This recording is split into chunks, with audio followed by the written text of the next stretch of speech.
Welcome to Fun on the Farm with Quilt in a Day. Woo! Woo! Woo-ha!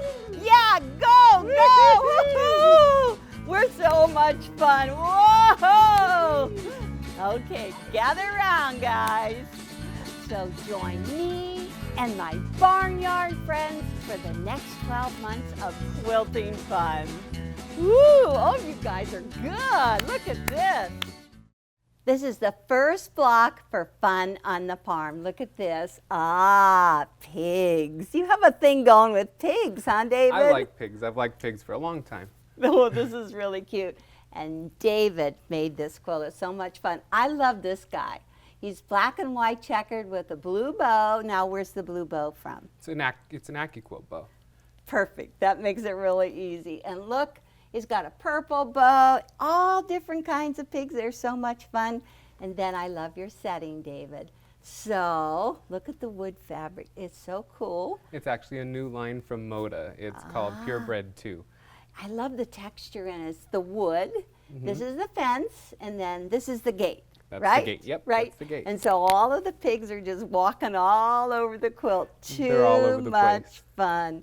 So the really fun thing is that you can just download this pattern right from Quilt in a Day. Where are they going to find it, David? They can find it in the link. I think it's down there or up there somewhere. But there's a link. In the link. Okay, and you just print out your own pattern, and this is what you're making, your very first block for Fun in the Farm. I love all the pink colors and the sun. So much fun.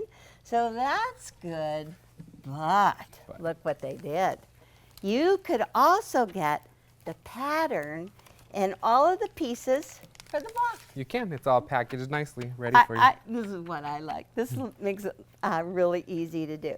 Okay, so look, it's all nicely folded, and there's your direction. So let's just turn it and just follow along, huh? So the first thing, look, they're all stacked together.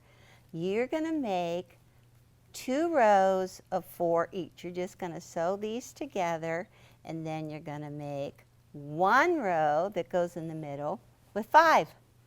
Am I fast or what? You're really fast. Faster than I was. Faster than you. Okay, well, it's really easy just to pair them up and sew them together. But it's the pressing that makes them go really nice and flat on the back, because you just press the rows of 4 in the same direction, and then the row of 5 in the opposite direction, so that whenever you sew these 3 rows together, you just lock them up. They lock perfectly. And what's this guy? What's this? That's the snout. That's the pig's nose. Of course, that's the pig's nose. Oh, I have a picture, though. Do you want to see a funny picture? Okay. So we're talking about pig noses. So I've collected pigs for a long time, and that's actually the why I made the block. Okay, so you love pigs. The block is called Joy the Scrappy Pig, and my grandmother's name was Jovita. Some people called her Joy. So, oh, that's so cute. So growing up, she read to me a lot, and my favorite story was The 3 Little Pigs. Right. And I so like that story a too. collection just kind of grew out of that book. So this is a picture of me and my grandmother. What are these noses made out of? So they're These just nuts? paper. I used to cut little pig noses out of pink paper, and we used to put them on our face. And she never wanted me to share this picture because my aunt caught her mid-snort. She was snorting like a pig. But I think you were such a cute little boy. Do you know what Teresa told me? What'd she say? I should stop growing. Oh. Because she said I Don't was cute listen. back then. You're cute. You're still cute. Thank you. Okay. Okay, back to work. Let's get this guy done. Okay, I'm going to stack these up all nice. We've got this. And now we're going to go, aha, a pattern in there. This is right in the pattern for the pig and the sun and the little rays.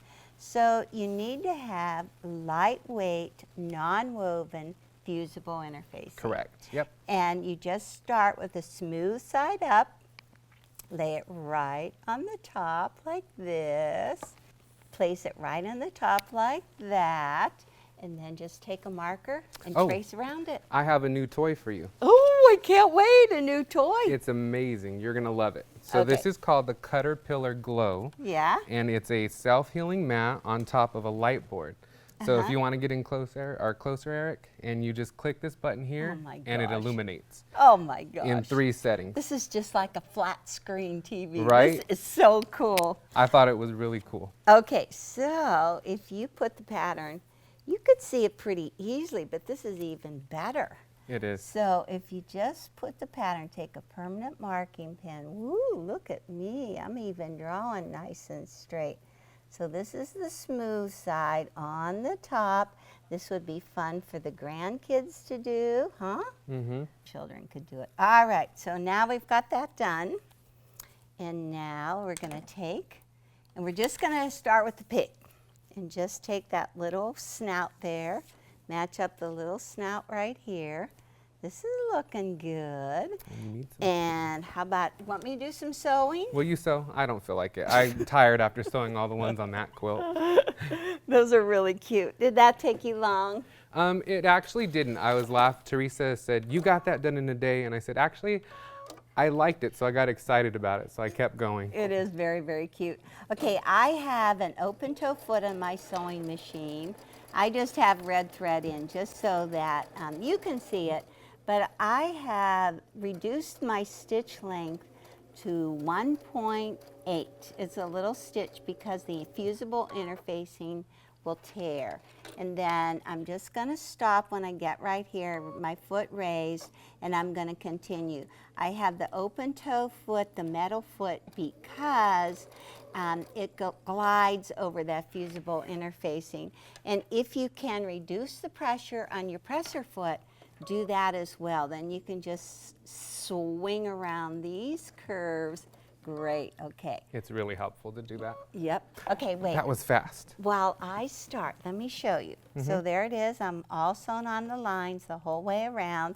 And then I'm just going to take sharp scissors and trim 1/8 inch away. Okay, I'm nearly done trimming around here, and I'm just kind of taking little nips in there. This is going good. Okay, let me cut fast. Okay, and this right here, I'm going to trim. Whoops. And I did find it easy to do a little snip on both of the corners of the legs. Good idea. A little Okay, snip. right there, Mhm. and right there. And now the magic of fusible interfacing. Just pull it apart, right? Yep, Am I doing good? it's your method. I I did. learned from you. I know that. Okay, so just cut a little slit right in the center, and then we have the fat-free straw and the ballpoint bodkin, the tools. Okay, so this hasn't changed. I'm going to go right to the feet, okay? Mm-hmm. And you just turn so the fabric is on the end of the straw, and just take the ballpoint on the bodkin. It's just kind of like a drum there. Woo, I'm sliding around here. Okay, and just start turning it right side out. And now I've got it started. And so you just keep on turning. Go back in with the ballpoint, put the straw, and push it out again a little bit more. Okay, so David, while I work on this, I want you to get the fabric for the sun. Okay. Bring your new magic light, bring it back. The Caterpillar Glow. Okay, and will you, let's see, let's get the pattern back. Okay, Yep, paper yep. pattern. Here's the paper pattern, and we are back here now, making the sun. Okay, this time we're going to trace the sun on the paper side of paperback fusible. We're using 2 different types of interfacing. All right, so you're going to put it down on the mat, and you have the pattern underneath and your paper-backed fusible, and you're just going to start drawing your line. Very carefully. And there it is, All right. all done. And here's your fabric. So how about a little pressing? I will. Let me get the sun too. Oh, yeah, might as well. All Get right. it all done. Okay, I only have 1 foot turned. I'm working. You're working. So this is the wool pressing mat, and I like to use an applique pressing sheet just to protect it. So I'm going to just put my fabric right on top, and I'm just going to drop my iron without steam, just right on top. Right, without steam. Without steam. Then I'm going to turn it over, and then just give it a press on the other side, just to make sure that it's adhered, but you don't want to go too long or else the glue kind of gets. Right. You've really got to follow the pressing directions because it's not very long. Yeah, It's seconds. And you can mess up something. Yes. I did. One sun I messed up a sun. Ooh. And then just drop it down. Okay. And that's it. All right. All right. And so now you just go the paper side. You can take my scissors. Okay. Ta-da! And how about let's just get this guy. He's doing pretty good. He He's looks looking good. like he's looking good. He's looking like a pig. And if you have a stiletto, I'm looking to see, but he's actually pretty good. Yeah, the snout's pretty rounded, so you should be okay. It looks good. So I'm just going to take this, use the applique pressing sheet again. You want to make sure that the fabric is covering the edge. And so if you just press it like this, that actually turned very easily, David. It did, huh? I like it, yeah. Okay, so now we need to have our back. And actually everything's all coming together here. This is the grass. I love that. Is this grass in the kit? Yes, the grass is in the kit, and the grass is a 3.5 by 12.5 strip, and then the sky is 9.5 by 12.5. Cute. And he's got to have a tail, and it's a piece of rickrack that you can just go ahead and fray out the little end. That makes it very, very cute. And then the sun has the paper side. Okay, so all I do is use my nail and kind of rub along the edge, and then you just peel the paper away. Of course, there we go. And now the fusible is on the back side. This is cute. At first I thought this was rickrack around the sun, but that would be really cute too. Huh? Well, you said that after. Yeah. And you being you, I was like, that is so smart. So I did it in this big quilt. So the big quilt has rickrack. Oh, the big quilt, it goes a lot quicker. And then this is the second piece right here. So all you have to do is fuse everything in place. Right at this point, I would use steam. Yes, you would use steam I at would this like, time. I like nice, hot. Do you want me to fuse or do you want to do it? Oh, go ahead. You can fuse. All right. And so I'm just going to take this out of my machine. And then to finish the outside edge. What did you do to finish the outside edge, David? I did blanket stitch, a blanket stitch around the pig and a straight stitch around the sun. And that's very, very cute. Right here, there's a straight stitch or a blanket stitch. Just going straight, straight, bite, straight, bite, straight, bite. Very, very cute. So one thing you want to look out for is when you're doing your little tail, you want to just do a little stitch back and forth, just so that way it doesn't fray any further and your pig's block is all done. Very, very cute. And we have another special thing for all of the viewers. We have finishing kits all ready for them. So this pattern they can download. They can download from the website. Just from the website, and it's all the instructions. But if you like that fabric, I do. And so there it is. There's the pig, the first one. We've got 11 more. 11 more blocks. And look at the fabric. It's all ready to go. Yep. Very cute, Very David. cute, very cute. And if you liked the border or the lattice around my pigs, the directions are the same exact directions. Just get Perfect. different fabric. Perfect. I love your closing. Hogs and kisses. Oink, oink.